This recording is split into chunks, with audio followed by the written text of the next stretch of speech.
नमस्ते प्यारे साथियों, कैसे हैं आप सभी।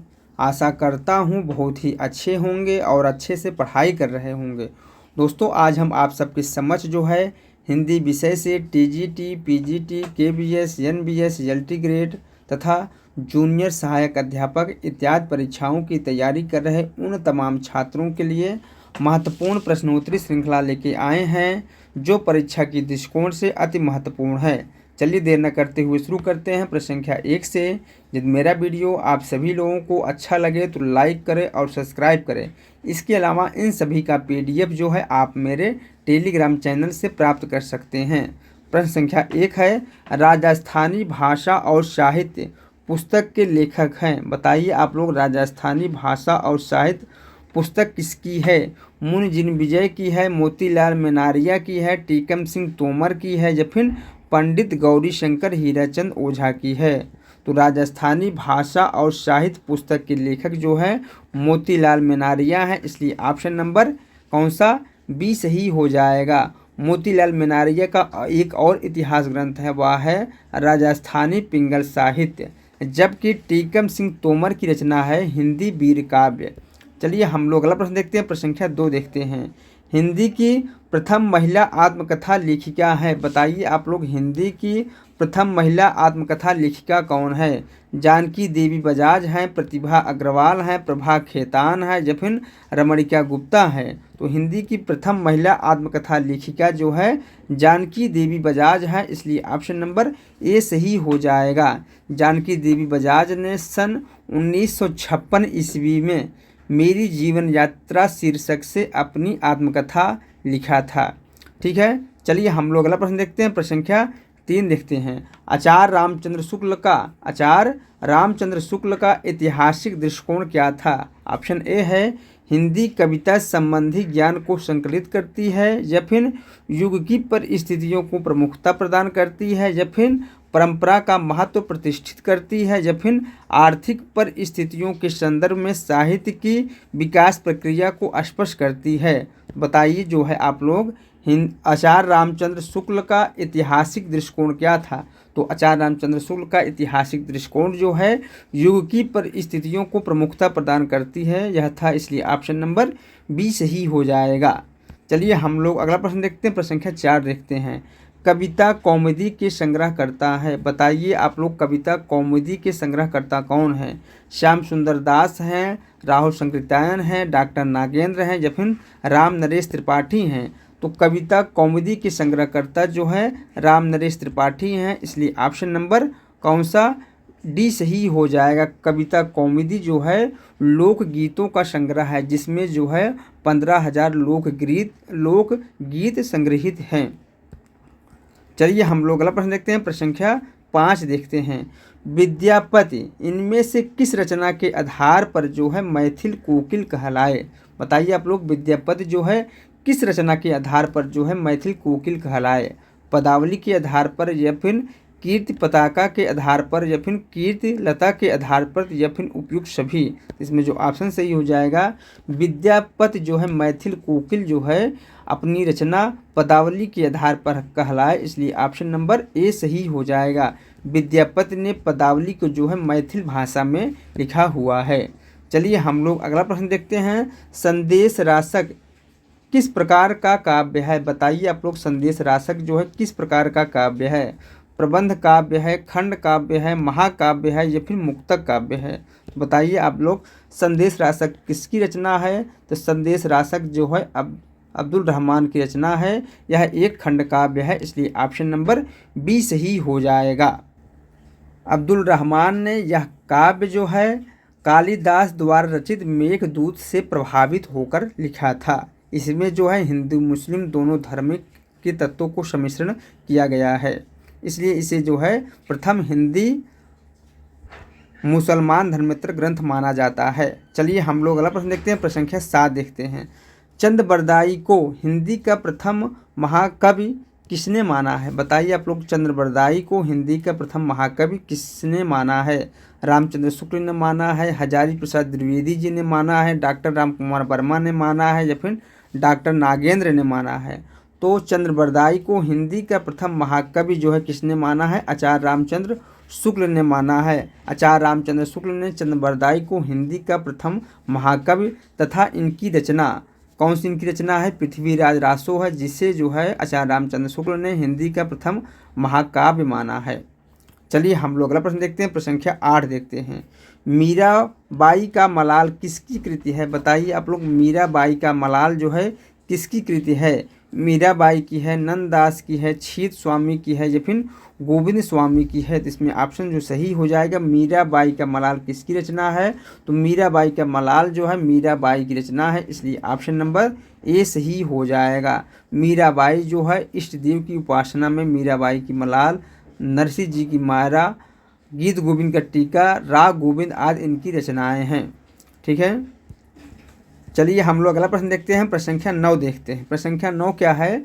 अपने पौरुष से हताश जात के लिए भगवान की शक्ति और करुणा की ओर ध्यान ले जाने के अतिरिक्त दूसरा मार्ग ही क्या था?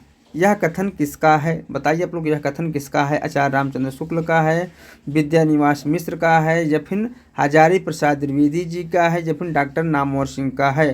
तो यह स्टेटमेंट किसका है? तो यह स्टेटमेंट जो है आचार्य रामचंद्र शुक्ल जी का है, इसलिए ऑप्शन नंबर ए सही हो जाएगा। चलिए हम लोग अगला प्रश्न देखते हैं, प्रश्न संख्या 10 देखते हैं। साधना के 3 अवयव बताए गए हैं। साधना के 3 अवयव बताए गए हैं, कर्म, ज्ञान और तीसरा कौन सा होगा? तंत्र होगा, मंत्र होगा, भक्ति होगा या फिर वाणी होगा? तो साधना के 3 अवयव बताए गए हैं, कौन कौन? कर्म, ज्ञान और भक्ति, इसलिए ऑप्शन नंबर सी सही हो जाएगा। कौन सा? ऑप्शन नंबर सी सही हो जाएगा। चलिए हम लोग अगला प्रश्न देखते हैं। राघव चेतन इनमें से किस सूफी काव्य का पात्र है? बताइए आप लोग, राघव चेतन जो है इनमें से किस रचना के पात्र हैं? मधुमालती के पात्र हैं, मृगावती के पात्र हैं या फिर पद्मावत के पात्र हैं या फिर चंदायन के पात्र हैं? इसमें जो ऑप्शन सही हो जाएगा, राघव चेतन जो है पद्मावत के पात्र हैं, इसलिए ऑप्शन नंबर सी सही हो जाएगा। आप लोग जानते ही होंगे, यह जो है मलिक मोहम्मद जायसी की अमृत पद्मावत है। पद्मावत किसकी रचना है? मलिक मोहम्मद जायसी की रचना है, जिसका पात्र जो है राघव चेतन है। चलिए हम लोग अगला प्रश्न देखते हैं, प्रश्न संख्या 12 देखते हैं। भाषा निबंध मत मंजुल मात नोत किस कवि द्वारा रचित श्लोक का अंश है? बताइए आप लोग, भाषा निबंध मत मंजुल मात नोत यह जो है किस कवि द्वारा रचित श्लोक का अंश है? वाल्मीकि या फिर कालिदास या फिर तुलसीदास या फिर जयदेव? इसमें जो ऑप्शन सही हो जाएगा, यह श्लोक जो है किसका है? तुलसीदास का है, ऑप्शन नंबर सी सही हो जाएगा। चलिए हम लोग अगला प्रश्न देखते हैं, प्रश्न संख्या 13 देखते हैं। निम्नलिखित में से वल्लभाचार्य के शिष्यों के संबंध में कौन सा कथन असत्य है, उसे हमें बताना है। बताइए आप लोग, इनमें से कौन सा जो है वल्लभाचार्य के शिष्य थे और कौन नहीं थे? तो कुंभन दास और कृष्णदास जो है वल्लभाचार्य के ये दोनों शिष्य थे। सूरदास और परमानंद दास भी वल्लभाचार्य के शिष्य थे। सूरदास और कृष्णदास भी जो है वल्लभाचार्य के शिष्य थे, जबकि नंददास और चतुर्भुज दास जो है वल्लभाचार्य के शिष्य नहीं थे, बल्कि जो है किसके शिष्य थे? ये विट्ठल नाथ के शिष्य थे, नंददास और चतुर्भुज दास। अष्टछाप के कवि में जो है के अंतर्गत 8 कवि आते हैं। ठीक है, चलिए हम लोग अगला प्रश्न देखते हैं, प्रश्न संख्या 14 देखते हैं। विज्ञान गीता के रचयिता कौन है? बताइए आप लोग, विज्ञान गीता के रचयिता कौन है? सुंदर दास हैं, महाराज बीरबल हैं, नरोत्तम दास हैं या फिर केशव दास हैं? तो आप लोग जानते ही होंगे विज्ञान गीता किसकी रचना है? विज्ञान गीता जो है केशव दास की रचना है, इसलिए ऑप्शन नंबर बी सही हो जाएगा। इनकी अन्य जो रचनाएं महत्वपूर्ण है केशव दास की, रसिक प्रिया है, कवि प्रिया है, रामचंद्रिका है। चलिए हम लोग अगला प्रश्न देखते हैं, प्रश्न संख्या 15 देखते हैं। अमी हलाहल मद भरे श्वेत श्याम रत्नार किसकी पंक्ति है? सोमनाथ की है, रसलीन की है, पद्माकर की है, बिहारी की है? बताइए आप लोग, यह काव्य पंक्ति किसकी है? तो यह जो काव्य पंक्ति है, यह काव्य पंक्ति जो है रसलीन की है, इसलिए ऑप्शन नंबर कौन सा? बी सही हो जाएगा। चलिए हम लोग अगला प्रश्न देखते हैं, प्रश्न संख्या 16 देखते हैं। निम्न में से कौन सा कवि जो है रीत मुक्त नहीं है? बताइए आप लोग, इनमें से कौन सा एक कवि जो है रीत मुक्त नहीं है? बोधा नहीं है, आलम नहीं है, ठाकुर नहीं है, सेनापति नहीं है? तो आप लोग जानते ही होंगे बोधा, ठाकुर, आलम, घनानंद, द्विजदेव जो हैं रीत मुक्त कवि हैं, जबकि सेनापति जो है रीतबद्ध कवि हैं, इसलिए ऑप्शन नंबर डी सही हो जाएगा। चलिए हम लोग अगला प्रश्न देखते हैं। भिखारी दास की रचना है, बताइए आप लोग इनमें से कौन सी एक रचना जो है भिखारी दास की है। काव्य निर्णय है, या फिर काव्य सिंधु है, या फिर चिंतामणि है, या फिर रस विवेक है। तो बताइए आप लोग जो है भिखारी दास की रचना कौन सी है। तो भिखारी दास की रचना जो है काव्य निर्णय है, इसलिए ऑप्शन नंबर कौन सा ए सही हो जाएगा। भिखारी दास के जो अन्य महत्वपूर्ण रचनाएं हैं वह कौन कौन सी है। रस सारांश है, श्रृंगार निर्णय है, छंद अड़व पिंगल है, शब्दनाम कोश है, विष्णु पुराण है, शतरंज शतिका है। ये इनकी जो है महत्वपूर्ण रचनाएं हैं। ठीक है, चलिए हम लोग अगला प्रश्न देखते हैं। प्रश्न संख्या 18 देखते हैं। इनमें किसका समय सबसे बाद में है, बताइए आप लोग इनमें से किसका समय जो है सबसे बाद में है। केशव दास का, रहीम दास का, घनानंद का, या फिर पद्माकर का। तो आप सभी लोग जानते ही होंगे केशव दास का समय जो है कितना है 1555 है, जबकि रहीम दास का जो समय है वह है 1553। कितना है 1553। घनानंद का समय जो है कितना है, तो घनानंद का समय जो है 1689 है। कितना है 1689, जबकि पद्माकर का जो समय है वह है 1753। तो इसलिए ऑप्शन नंबर कौन सही हो जाएगा, ऑप्शन नंबर डी सही हो जाएगा। पूछा है इसमें से समय जो है सबसे बाद में किसका है, तो वह है पद्माकर का, इसलिए ऑप्शन नंबर कौन सा डी सही हो जाएगा। चलिए हम लोग अगला प्रश्न देखते हैं। प्रश्न संख्या 19 देखते हैं। ऋतु वर्णन तो इनके ऐसा और किसी श्रृंगारी कवि ने नहीं किया है। आचार्य रामचंद्र शुक्ल का यह कथन किस कवि के लिए है। बिहारी के लिए है, या फिर घनानंद के लिए है, या फिर सेनापति के लिए है, या फिर पद्माकर के लिए है। तो बताइए आप लोग जो है यह स्टेटमेंट जो है आचार्य रामचंद्र शुक्ल ने किसके संदर्भ में दिया है। तो यह स्टेटमेंट आचार्य रामचंद्र शुक्ल ने किसके संदर्भ में दिया है, सेनापति के संदर्भ में दिया है, इसलिए ऑप्शन नंबर सी सही हो जाएगा। चलिए हम लोग अगला प्रश्न देखते हैं। हिंदी पुनर्जागरण काल किसे कहा जाता है, बताइए आप लोग हिंदी पुनर्जागरण काल जो है किसे कहा जाता है। छायावाद को, द्विवेदी युग के, भारतेंद्र युग को, या फिर प्रगतिवादी युग को। इसमें बताइए आप लोग हिंदी पुनर्जागरण काल किसे कहा जाता है। तो हिंदी पुनर्जागरण काल जो है भारतेंद्र युग को कहा जाता है, इसलिए ऑप्शन नंबर कौन सा सी सही हो जाएगा। जबकि छायावाद युग को जागरण सुधार काल कहा जाता है। चलिए हम लोग अगला प्रश्न देखते हैं। नूरजहां प्रबंध काव्य के रचयिता हैं, बताइए आप लोग नूरजहां प्रबंध काव्य के रचयिता कौन हैं। कुतुबन है, या फिर सिया राम शरण गुप्त हैं, या फिर गुरु भक्त सिंह हैं, या फिर अयोध्या सिंह उपाध्याय हरिऔध हैं। इसमें जो ऑप्शन सही हो जाएगा कौन सा, ऑप्शन नंबर सी सही हो जाएगा। नूरजहां प्रबंध काव्य के रचयिता जो हैं गुरु भक्त सिंह हैं। चलिए हम लोग अगला प्रश्न देखते हैं। प्रश्न संख्या 20 देखते हैं। पुष्प की अभिलाषा, बताइए आप लोग पुष्प की अभिलाषा नामक प्रसिद्ध कविता किसकी है। बालकृष्ण नवीन की है, या फिर रामधारी सिंह दिनकर की है, या फिर माखनलाल चतुर्वेदी की है, या फिर राम नरेश त्रिपाठी की है। तो बताइए आप लोग पुष्प की अभिलाषा नामक प्रसिद्ध कविता किसकी है। तो यह पुष्प की अभिलाषा जो है माखनलाल चतुर्वेदी की रचना है, इसलिए ऑप्शन नंबर सी सही हो जाएगा। कौन सा, ऑप्शन नंबर सी सही हो जाएगा। चलिए हम लोग अगला प्रश्न देखते हैं। प्रश्न संख्या 23 देखते हैं। दिनकर की प्रसिद्ध काव्यकृत रश्मिरथी की कथा वस्तु कहाँ से ली गई है, बताइए आप लोग रामधारी सिंह दिनकर की प्रसिद्ध काव्यकृत रश्मिरथी जो है इसकी कथा वस्तु जो है कहाँ से ली गई है। पूर्णतः काल्पनिक है, या फिर भागवत पुराण से लिया गया है, या फिर रामायण से लिया गया है, या फिर महाभारत से लिया गया है। तो रामधारी सिंह दिनकर की प्रसिद्ध काव्यकृत जो है रश्मिरथी, इसका जो कथानायक है वह कर्ण। कर्ण जो है आप लोग जानते ही होंगे या महाभारत का पात्र रहा है। तो ये इसकी कथा वस्तु जो है कहाँ से लिया गया है, महाभारत से लिया गया है, इसलिए ऑप्शन नंबर डी सही हो जाएगा। चलिए हम लोग अगला प्रश्न देखते हैं।